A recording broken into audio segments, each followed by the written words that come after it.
Hey guys, hope you're going well. Today I want to share with you some of my favorite indies from the year so far. I feel like this has been a really great year for indie movies and I have certainly seen heaps of really great ones. So of course I want to come and sit down and share with you some of my favorites. I love searching out for underrated movies or movies that do a bit of film festival buzz and acclaim, but then when it comes to getting their cinema releases, they're only very limited, or even they go straight to DVD, which is kind of a shame. Also, I find it really interesting to stop and consider the budgets that some of these really incredible smaller movies have been made upon. The most expensive movie that I'm going to be talking about today was made for $15 million, and if you contrast that against, say, for example, the recent 007 James Bond movie Spectre, which just opened last week, that was made for upwards of $250 million. 15 million? 250 million. It's like, what? Let's kick off this list with number 5, What We Do in the Shadows, the New Zealand comedy horror mockumentary about vampires,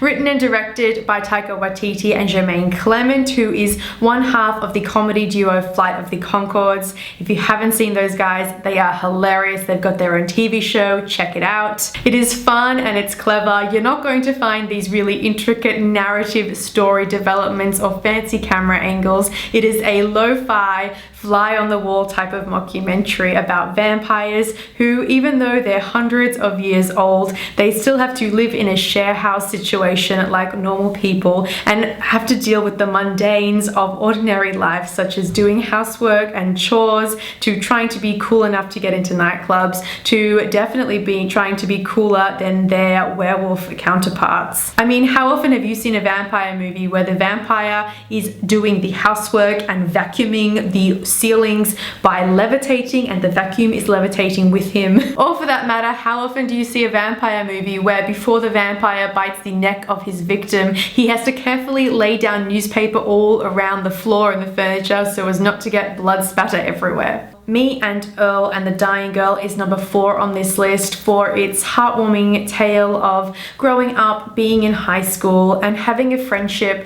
with someone who is dealing with terminal illness. I knew walking into this movie it was going to be a roller coaster ride of emotions because we do have a lead character who is dealing with the illness over a prolonged period of time. But what I really did appreciate about this movie was its honest candor in its script writing, and it had this off-kilter sensibility that really injected a bit of comedy and a bit of life into a subject matter that could otherwise be quite one track. I did do a completely standalone review on this movie. I'll leave that link in the description box below. Number 3 is The Gift, the psychological thriller by Australian writer, director and actor Joel Edgerton. It also stars Jason Bateman and Rebecca Hall. This is a smart, simple, yet super effective movie about how the people in your past always have a way of catching up with you. When Jason Bateman reconnects with an old friend from his high school days who starts to hang around him and his wife a little bit too frequently in a slightly creepy way, and his persisted presence in this couple's life start to really put cracks and strains in their marriage in a really unexpected way, and things start to build and build in a very creepy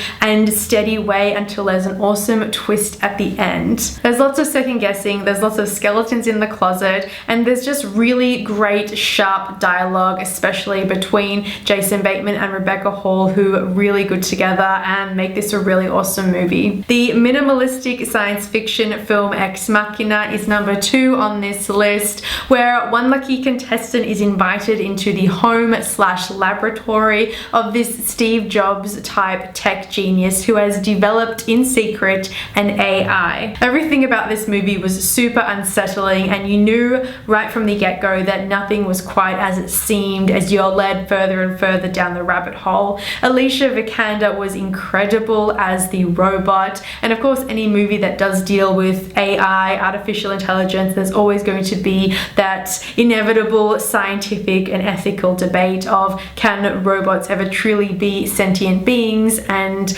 what does it really mean to be a human? If anything, the ending could have been a little bit of a letdown, I think, for me, but nonetheless a very effective and well-made movie. And And as a side note, yes, this was the most expensive movie that I've included on my list today, and it was made for about $15 million. We have finally come to number 1 on this list, the teen horror movie It Follows, written and directed by David Robert Mitchell. Some people call this art house horror. I prefer to call it psychological horror.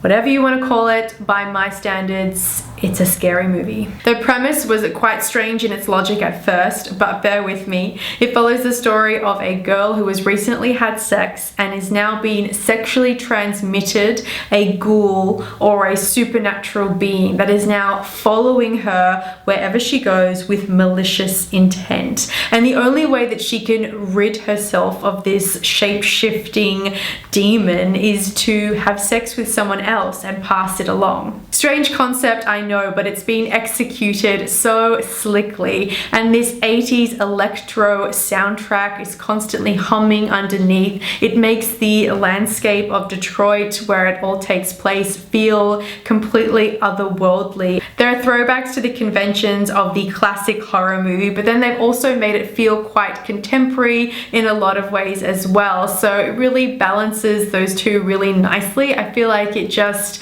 captures the genre in a really exciting way. Thank you so much for watching, guys. They have been some of my favorite indie movies from the year so far. They're movies that aren't all about the bells and whistles. They've had to really hone their craft, their art of storytelling to make do with very minimal filmmaking budgets, and for that I really appreciate them. Leave me comments in the comment section down below. Let me know what indie movies you have been loving from this year. You can subscribe to my channel to keep up to date with my other movie and TV reviews, and I will talk to you guys soon. Bye!